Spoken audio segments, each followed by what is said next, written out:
Welcome to The Explainer. This week, we're diving into some pretty major policy shifts in England's education sector.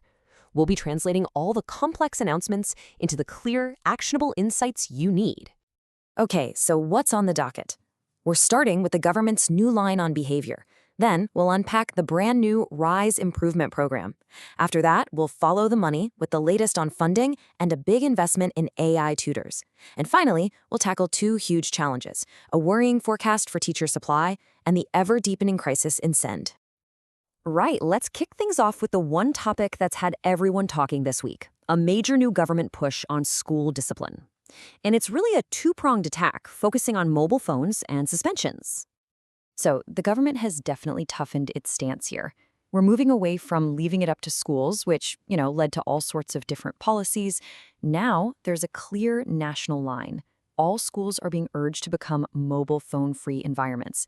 And here's the bit that really matters for school leaders. From April, Ofsted is actually going to be looking at your phone policies during inspections.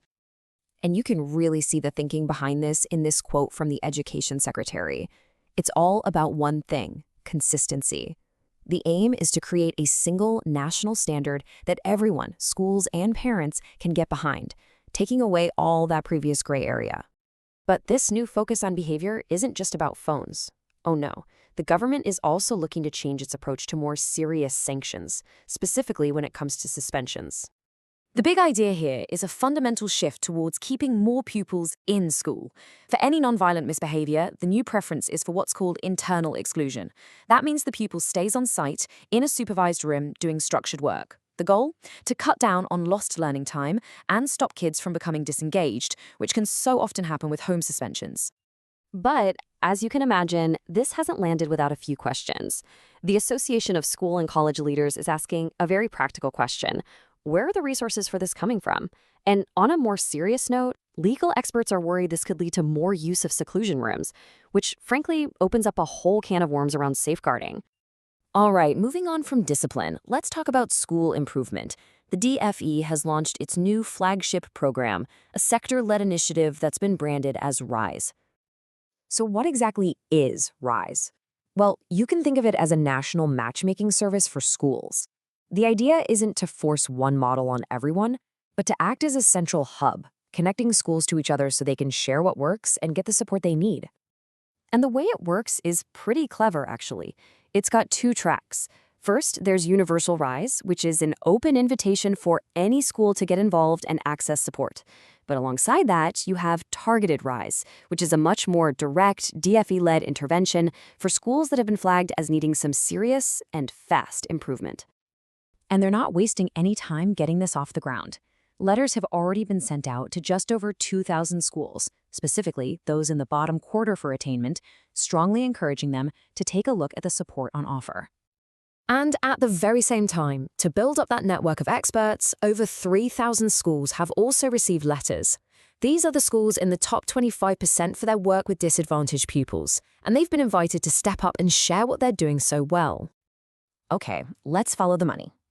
This week gave us two really interesting and connected announcements: the latest figures on school funding and a pretty major investment in artificial intelligence. Now, if you just look at the headline numbers, things look pretty good. In pure cash terms, per-pupil funding has gone up significantly, from about £5,200 back in 2010 to a projected $8,500 by 2026. But here's the thing, and for any school leader or advisor, this is the number that really counts. Once you factor in inflation, that nice steep climb looks a lot flatter. In fact, real terms funding actually dropped for a few years and has only just now crept back to the levels we saw about a decade ago. Now, some of that future spending is going towards something pretty futuristic: a huge new push to use AI to help close the attainment gap. The ambition here is to roll out AI-powered tutoring tools that could help as many as 450,000 disadvantaged pupils every single year. And the government's laid out a pretty ambitious timeline for this. It all kicks off this summer with teachers actually helping to create the tools. Then, by the end of 2026, trials will begin in schools, with the hope that by the end of 2027, these tools will be tested, safe, and available for everyone. So, we've got new policies and new tech, but all of that runs up against a huge looming problem. A stark new forecast from the National Foundation for Educational Research highlights what can only be described as a growing crisis in teacher recruitment. And when you look at the numbers, it is seriously worrying. The forecast predicts that while we might hit 72% of the recruitment target for secondary teachers next year, it then falls off a cliff, down to just 54% the year after, and then a shocking 43% by 2028. That's less than half the teachers we'll need. So why is this happening? Well, the researchers are pointing to a kind of perfect storm. You've got policy decisions like cutting bursaries in key subjects. You've got pay awards that just aren't keeping up with other professions. And then you've got a stronger economy pulling people into other careers. It's a tough combination. And finally, we have to turn to an issue that is, without a doubt, one of the biggest challenges facing the entire system: the ongoing and worsening crisis in special educational needs and disabilities provision. Some new analysis has put a number on it, and it is just staggering. Right now in England, there are 300,000 children on waiting lists for essential NHS services, things like speech and language therapy and other disability support. And this really shows the human cost behind that massive number. It's not just how many kids are waiting, it's how long they're waiting. 1 in 4 of them, that's about 75,000 children, has been waiting for over a year for help. These are the kinds of delays that doctors are calling catastrophic for a child's development. So that's where we are this week. It feels like this real balancing act, doesn't it?